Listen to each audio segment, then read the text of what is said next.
Hello, ഇന്ന് ഒരു വിനിതാമ special recipe ആയാലോ.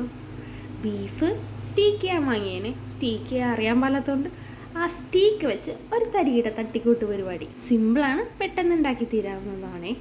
സ്റ്റീക്കിന് എങ്ങനെ വാങ്ങിയോ അതേപോലെ ഇറച്ചി ഒന്നും കൂടി നുറുക്കിയതൊന്നുമില്ലേ. വെളുത്തുള്ളി, ഇഞ്ചി, സ്പ്രിംഗ് ഓണിയൻ, ലെറ്റ്യൂസ്. ഇത് ഇലവർഗ്ഗം കഴിക്കാത്ത നമ്മുടെ കുഞ്ഞുമക്കൾക്കും വേണ്ടിയാണേ. എടുത്തിരിക്കുന്നത് ഒരു സവാളയാണ്. വലുതാണെങ്കിൽ ഒന്ന്. ചെറുനാരങ്ങയുടെ നീരും 4-5 മുളകും, കുരുമുളക്, മഞ്ഞൾ, മുളക് പൊടി, ആവശ്യത്തിന് ഉപ്പ് എല്ലാം നല്ലപോലെ ഒന്ന് ഇളക്കി കൊടുക്കണേ. അല്ലെങ്കിൽ എല്ലാം ഇളക്കിയതിന് ശേഷം അടപ്പിൽ വെക്കാവുന്നതാണ്. അങ്ങനെയും ചെയ്യാം. വിസിൽ വെക്കുക. ഇറച്ചി എത്ര വിസിൽ? 4-5 ആവശ്യത്തിന്. ഓരോ സ്പൈസിയാണ്ടോ എനിക്കിഷ്ടം, അതുകൊണ്ട് 4-5 വറ്റൽമുളക്, 1 സ്പൂൺ മല്ലിപ്പൊടി, 1 സ്പൂൺ പെരുംജീരകം, 1/2 സ്പൂൺ ഉലുവാപ്പൊടി, 1 സ്പൂൺ മുളക് പൊടി നല്ലപോലെ ക്രഷ് ചെയ്തെടുത്തതിന് ശേഷം ഒന്ന് ഫൈൻ രൂപമാകാൻ വേണ്ടി അല്പം വിനാഗിരി ഒഴിച്ച് ഒന്ന് ഫൈനാക്കി എടുക്കും. വെന്ത് കിട്ടിയ ഇറച്ചി ഒന്ന് സ്പൈസി ആക്കാൻ വേണ്ടി അതൊരു വേറൊരു പാത്രത്തിലേക്ക് മാറ്റണേ. ബാക്കിയുള്ള ഗ്രേവി ടെക്സ്ചർ മിക്സിയിലിട്ടൊന്ന് നല്ലപോലെ ജ്യൂസി ക്രഷ് ആക്കാനുള്ളതാണ്. ഇനി ഇറച്ചിലേക്ക് എടുത്തു വെച്ചിരിക്കുന്ന സ്പൈസി മസാല നല്ലപോലെ ഫില്ല് ചെയ്ത് കൊടുക്കുക. അരച്ച് വെച്ചിരിക്കുന്ന ഗ്രേവി ബീഫിലേക്ക് നല്ലപോലെ ഫില്ല് ചെയ്ത് കൊടുക്കുക.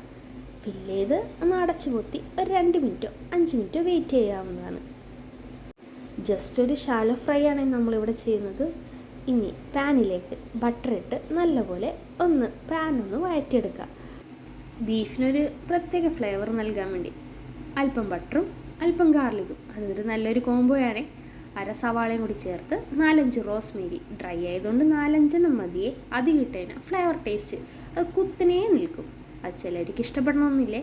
മാഗ്നേറ്റ് ചെയ്ത് വെച്ചിരിക്കുന്ന ബീഫും ഇട്ട് നല്ലപോലെ ഒന്ന് ഷാലോ ഫ്രൈ ചെയ്തെടുക്കണമേ. ഫില്ലിങ്ങിനായി മാറ്റി വെച്ചിരിക്കുന്ന ഗ്രേവി ടെക്സ്ചർ ഉണ്ടല്ലോ, അത് നല്ലപോലെ ഫൈനായിട്ടൊന്ന് അരച്ചെടുക്കണേ. ബീഫിൻ്റെ സ്റ്റോക്ക് ഉള്ളതുകൊണ്ട് പ്രത്യേകിച്ച് നല്ല രുചി നൽകുകയെ.